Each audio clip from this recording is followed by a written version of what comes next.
Now, in the reality, NASA wants to go to Mars. So although all this sounds very appealing because it will be more easier to do it, but at the same time, yeah, they said, but we already sort of been in the moon, so let's try instead with one shot to do the same thing to Mars. So since it's more complicated to get to Mars, we have also more time to prepare for these important things. So we want to arrive there in 2037. We already had multiple, as I was saying before, rovers studying Mars. We have Spirit, Opportunity. Here is a selfie done by Curiosity. So Curiosity took a selfie of himself in Mars. And not just because it's, as we do it, to show it, to post it on Facebook that we are in things. Yeah? Yeah. But this he did it especially to make the scientists see that it was safe, that every part was good, you know. So through this picture, they can see that everything is where it should be, and that is working. Now, the Mars Village, there are a proposition to do it in the Valles Marineris, that is a sort of canyon, and this because there is less thermal excursion and there is also different type of gravity. What they also are going here in this project, what they are thinking is to use the thermal shielding of the modules that are coming in the Mars surface as a roof. So instead of using the inflatable membrane, the 3D printer to make the honeycomb structure and cover it up with the material, they said, okay, we have the shielding, the thermal shielding, which is very strong. We can just reverse it upside down so that it can be our roof. Very good. So if you send a lot of them, again with the inflatable membrane down, and then in addition you can build up a sort of 3D honeycomb structure on the top of it and cover it up with material of the Mars surface, you can get something that it might look like this. So this is a possibility, and is worked by Foster and Partners, this possibility. And this is how it will look inside. And essentially there is also something going on here in Hawaii, and that is called Hawaii Space Exploration Analog and Simulation, that is an habitat on an isolated Mars-like site that is in the Mauna Loa on the Big Island. And they are taking, it's an experiment, so they are taking very useful information to be sent to NASA, to be provided to NASA, how it is to live in such an environment. And if you look at it, it might be similar to the Mars surface. So also here in Hawaii, we have something to test this type of housing. Another one, which is the most appealing for the time being, is the project from Search and Clouds, which instead of Villa Marineris that it was here, the one that I showed it to you before, wants to build a village up here where we have ice. So use ice instead of the material of Mars. So here you see how the house will look like from the outside. It's all made of ice, essentially. Why ice? Because ice absorbs infrared and ultraviolets, protecting from the radiation, and is also transparent to the light. Because if you remember in the Moon Village and the Mars Village, essentially you are going to be all the time inside this module without being able to see the sunlight so much, right? Just from the window.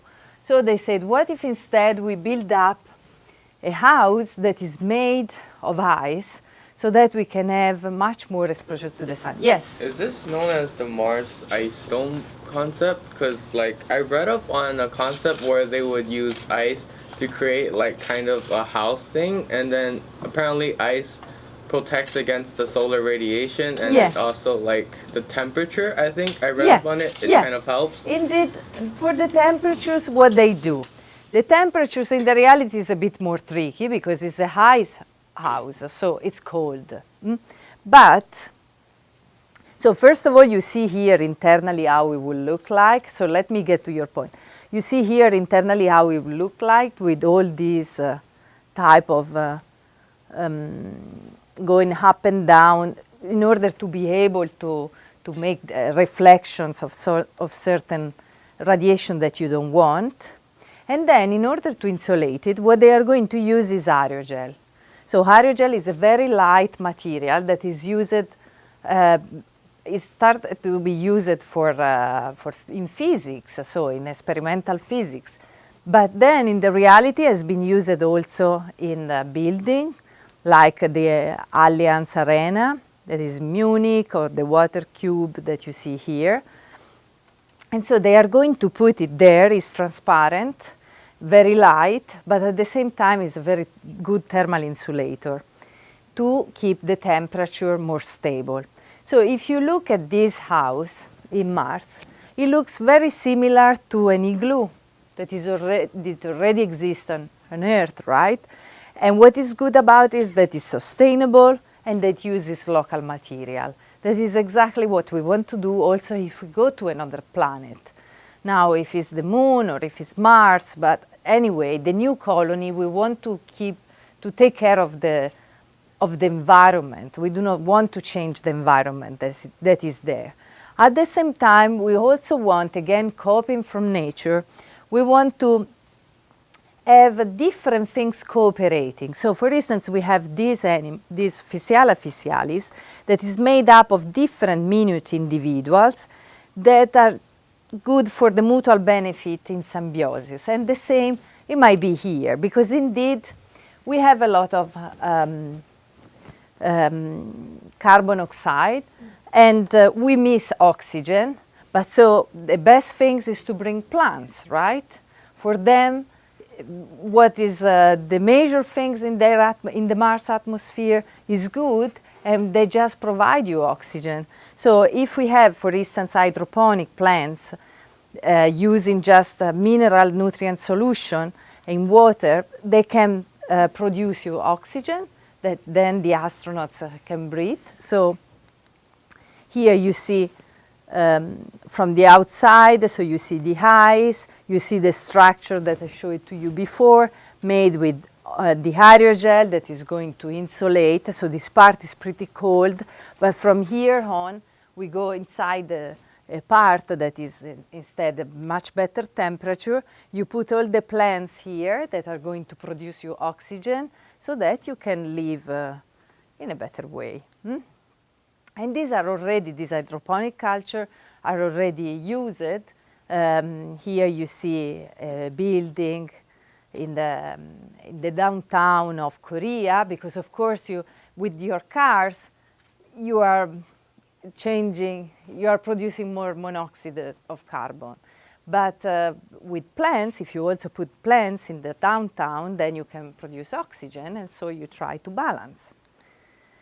And another example that is really good in nature, and that is similar to what it would happen to Mars, is, for instance, the termites. The termites, what they do, they're using a complex ventilation system to keep in their nest the temperature and humidity that is perfect for them to garden the mushrooms. Down here, that is what they eat. So when you see all these openings here and there, and you think that they are just casual, they are there, but they might be in a different location and it doesn't really matter. This is because you don't know how good they are. Because in the reality, they are able to do it in such a way that you have the right humidity and the right temperatures for these mushrooms to grow. And here, so we have, again, a multiple subsystem cooperating to survive in a sustainable way. So my conclusions. The human desire for exploration leads to discovery. Discovery requires technical solutions that do not yet exist, embracing multidisciplinary aspects. You have seen today that there is a lot of engineering, but there is a lot of architecture too. There is agriculture, there is medicine, there is of course physics, math, all the things and astronomy, that's for sure. but also all this biology, all these other things that you might not think immediately when you think about space, and they have all to cooperate. Plus, we have to study nature, because nature had so much time to adapt to circumstances and complicated situations that they found by itself the best solution. So we have to learn and copy from that. And then science is nourished by creativity that is particularly necessary to overcome challenges. And often the solutions that we find for space, they have application different for the original purpose, resulting in human advancement. So as I showed you before, the ski boot, now you will still have very heavy ski boots if it was not for, you know, something like this. Or if you look at the airbag, so also the concept of the airbag was because we needed to make land these very precious satellites in our, these very precious robots in the Mars surface without crashing them. So we have lots of applications in real life of what we do. And today we have studied that cosmic radiation is still a barrier to go to Mars. And people all over the world are working together and facing this challenge to make human-manned mission to Mars possible. Because, you know, I look at here and one of you could be the next explorer to Mars.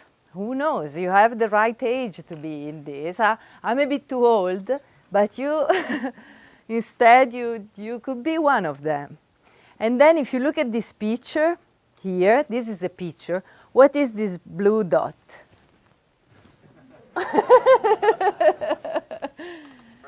Is Earth, exactly.